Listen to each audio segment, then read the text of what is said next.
Hey everyone, Scott Cunningham, aka Scottsy Business. Today we're going to be talking about the checklist that you can use for determining whether the next blockchain social platform or even just a regular alternative platform to the traditional legacy platforms that we all know and I was going to say know and love, but it's not really the case anymore. Anyways, though, this is a great checklist for you guys to refer to determine whether or not it actually lives up to the requirements that it probably should.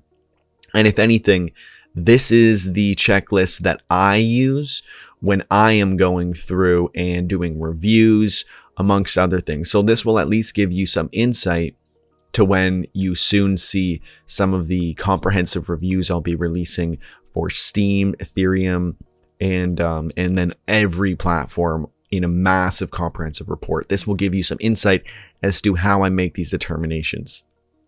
So without further ado, I'm just going to be sharing my screen and kind of walking through this. You can listen while you read, or you could just read this or do whatever you decide to do, but I'm kind of just going to follow through all the points. I'll jump between showing you the screen and just me talking, because otherwise it's like you could just have this up yourself. Is the actual blockchain social platform making use of blockchain technology? This is a big one, right? Because it really depends what you're looking for, right? If you look at Steem, everything on Steem is on the blockchain. If you look at mines, the only thing on mines that utilize the blockchain as of now is their crypto token, which is just used for their boosting network. So it's not really that integrated with the blockchain. It's not, if you're looking for something that exists purely on the blockchain, that's not what you're looking for. However, there's also sometimes cons, like Peepith, for example, and Cent. They use Ethereum and they post everything to the blockchain. Awesome. However, because they post everything to the blockchain, they require that you spend gas fees for almost everything you do, right? So with Cent, the minimum tip you can send is $1. The minimum deposit is $5. So say I just want to do the minimum. I put $5 in, I tip 5 people, now I'm out of money. I don't think it's realistic that people are going to be giving all this money just to casually browse and use a platform. It's not realistic. Same with Peepith. I follow a couple people and that cost me like 10 cents. Not worth it. Not a viable platform. I don't think any platforms built like that are going to work. That's why, fully integrating with the blockchain isn't always a benefit if it's done in a way that is really detrimental to the user and to whether or not it'll actually be mass adopted, because I just don't believe that a bunch of people are going to end up using a platform where they have to spend a ton of money just for casual use of the platform. And a great example of something that claims to use the blockchain but doesn't is DLive. It is a Twitch alternative that has gotten really popular because of PewDiePie using it, but it doesn't actually use the blockchain. So people are very misled and they think it's super safe and secure, but they're just using a point system and then paying people in Bitcoin or PayPal. Before it was just PayPal, so it was like, how could people not see this? But the people going on are just going on because of PewDiePie and stuff, and crypto and blockchain sounds cool, but they have no idea. They didn't read the white paper. That's something to, this isn't as obvious unless you really start digging, but sometimes it's more obvious than others. But again, this is something really important to consider when you're trying to join a blockchain platform. Is it actually using the blockchain? And similarly to that is their cryptocurrency really a cryptocurrency? Again, with DLive, it was not. And if you're going to the platform because you think maybe it's not using blockchain, maybe like Mines, right? Maybe it's not really integrated with the blockchain, but it has a cryptocurrency for you to earn. So like that's the draw for you. But is their cryptocurrency really a cryptocurrency? Even with Mines, unfortunately, you can't really sell the token unless you're illegitimately selling it to other people, or there's like one unlisted exchange, but it's very challenging and very unlikely that you're going to profit off of your earnings from Mines. So that's another issue. That's the next question. Does it have one or more forms of monetization? While yes, you are technically earning Mine's tokens, is it real monetization if you can't profit off of it? I'd probably lean towards no, because if you can't actually sell it, are you really monetizing? You're just getting, all it really lets you do is earn their tokens so that you can then boost yourself and get more people seeing your content in your profile, which is really useful. And I really like that system. However, if your goal is to make money, then this might not be for you. It might help you to funnel people to other places, other platforms, because you can boost and you can advertise with your earned currency.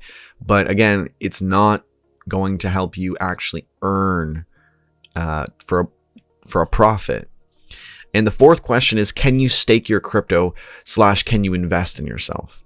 I think this is relevant. This is more of a bonus. I wouldn't say this is like a requirement, because not all platforms are built this way. For example, PublishOX, there's no staking or anything, but you can earn a decent amount of profit from monetizing your content.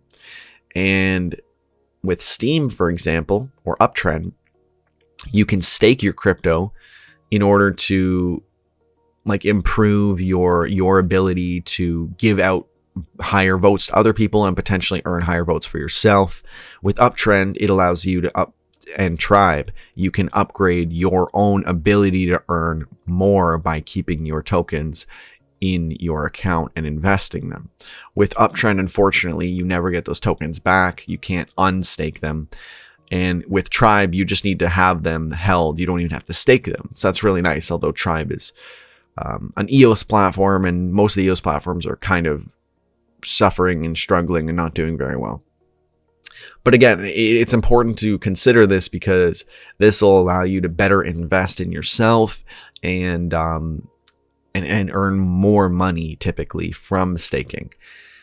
Now, outside of those 4 original points, everything else is just generally related to social media. A lot of these are particular to blockchain, but they can still apply elsewhere. So I believe there are, here, let me just check. There's 12 more that we're going to go through. And yeah, let's get to it. So do they have a great feature set? That's pretty important. Like, do they have messaging? Do they have groups? Can you upload videos? Do they have blogging? There's a lot of different features that make a good platform. So you got to ask yourself, do they have a good feature set? Is the platform easy to use? This should be self-explanatory. Is the navigation well set up? Is it intuitive? Can you easily find what you're looking for? Is it simple? Is it complex? This is pretty straightforward. These are just some things for you to like look out for yourself and make evaluation as to whether or not, is this a quality platform that people are actually going to come to and stick around on? And should I invest my time in this? That's kind of why all these questions are here, right? Because if a lot of these questions are answered with a no, you can probably bet that that platform isn't going to last. Does it have a mobile application? To be fair, a lot of platforms starting off don't. So I'd be lenient with this one. But obviously, if it doesn't have a mobile application, it's going to definitely like suffer in terms of how many people are going to use it on their mobile devices, where most people are doing all their social interactions. This is definitely going to hold you back, because people don't like using their browser on their phone to access a social platform. It feels very clunky and awkward. And again, does it have a good design and a good layout? Sort of similar to, is the platform easy to use, but a little bit more specific. Like, does it have a polished look? Does it look more like MySpace, or is it more like a polished feel like Twitter? It makes all the difference, because, if you have a really awful layout, it looks like you've got some awkward like Wix or WordPress website, not a very professional, social platform. And I think that is pretty important to a lot of people. Is the platform transparent? This should be obvious as to why this is important, but it's not obvious as a user whether or not this is the case, but you can generally tell based on things that they do or don't do. So, for example, Minds shares all their source code. That's super transparent. They have a roadmap that they're updating constantly. Everything that they're doing to the code and what they're working on is available for everyone. They put out updates when they make updates. They're very transparent. The opposite of that would be like Facebook, who doesn't tell you anything about anything they're working on, and you have no idea when updates come out, and there's no transparency whatsoever. Also, it's important that they're transparent with, for example, moderation decisions, so that you know people aren't being biasly moderated and censored.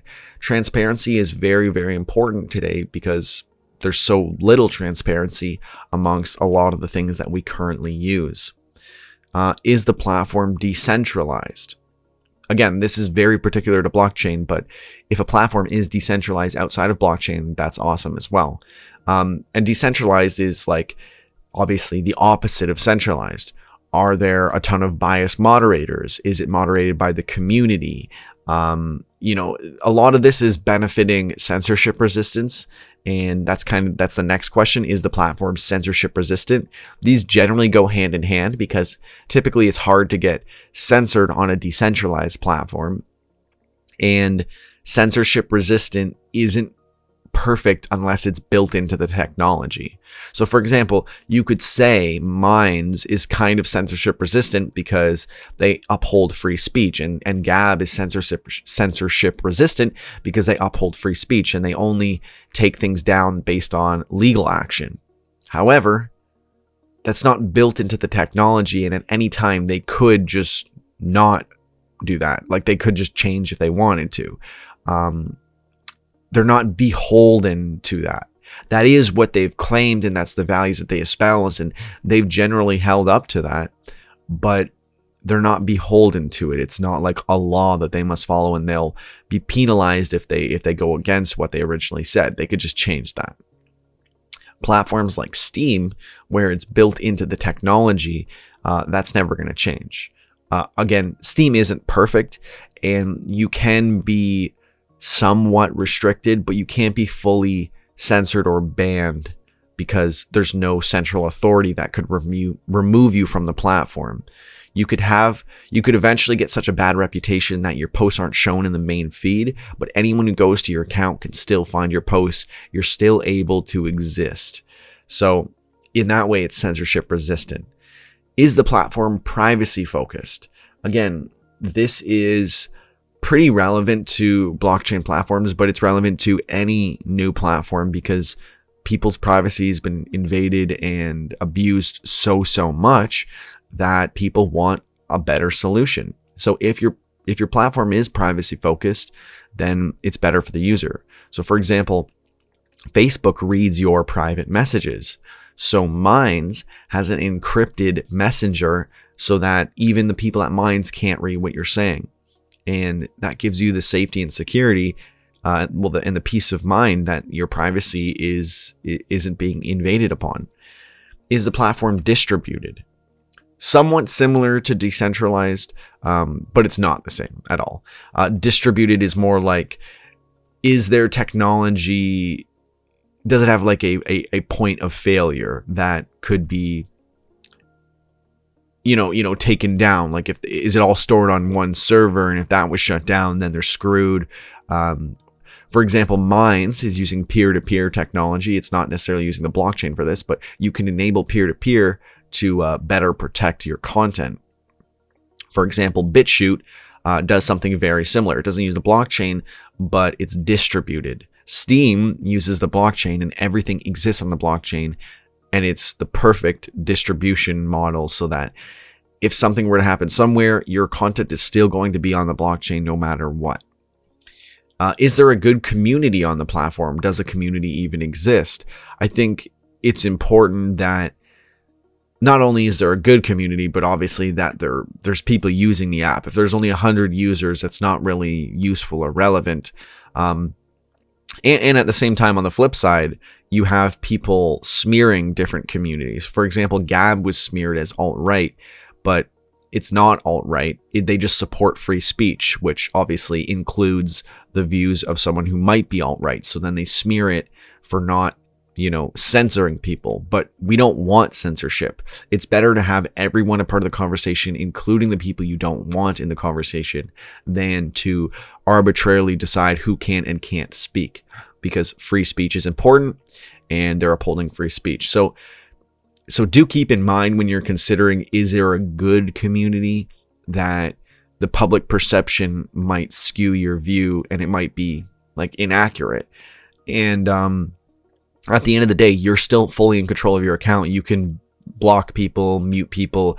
You can filter out certain keywords. Gab's really good for that. So again, I think as long as there is a community and it's not like an awful community at large, like, you got to really give it a chance to really have an idea of what the community is like. You can't just go off of what the media says, or you have to really get in there and try it out for a while before you can fairly determine this. Does the platform load quickly and run smoothly? This is obvious. For example, Uptrend, I really like Uptrend, but it's kind of slow compared to a lot of other platforms. So loading quickly is pretty important, especially when people are very driven by convenience and they're not willing to wait around, and people are pretty impatient nowadays because of computational power being so powerful today. Can you advertise and promote your content? I don't think this is like a requirement by any means, but I think this is a bonus for sure. So on Minds, how you can actually like boost your content, I think that's really awesome. On Steem, you used to be able to. You can still do it with bidbots, but there's some quarrel over whether or not you should. And with like Uptrend, for example, you can spend your Uptrend points on boosting your content for everyone to see. So there's some great models that have this, but then there's also a lot of platforms that don't have this, like Gab and PublishOX don't have any type of advertising or boosting of your content, but they're still really great platforms. So this is generally the list that I would refer to when I am reviewing a platform and determining whether or not I think it is a good platform for you to actually use and check out. I've also done a big list of like ranking the top platforms that I can throw in here for you guys to check out if you are interested, and link to my previous comprehensive review for you guys to check out if you're actually looking for different platforms. But this is a great list for you to refer to when you are determining whether your next blockchain platform is going to be a good one or it's going to be a flop, as well as just general alternative platforms like Gab and other platforms similar to Gab. There's not a whole lot of great ones yet, but this is a great way for you. This is a great reference. Let me know if you think I'm missing anything or if something shouldn't be here. I think it's important that we all have the best reference possible for making good reviews. So yeah, let me know and I can add it or remove or edit this based on what people think. Well, not just what people think, given that it's like a good point. Obviously, I will take that into consideration. So let me know what you think about this. If you stayed all the way to the end, thank you so much for watching.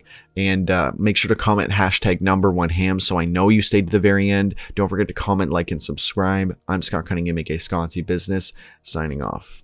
Cheers.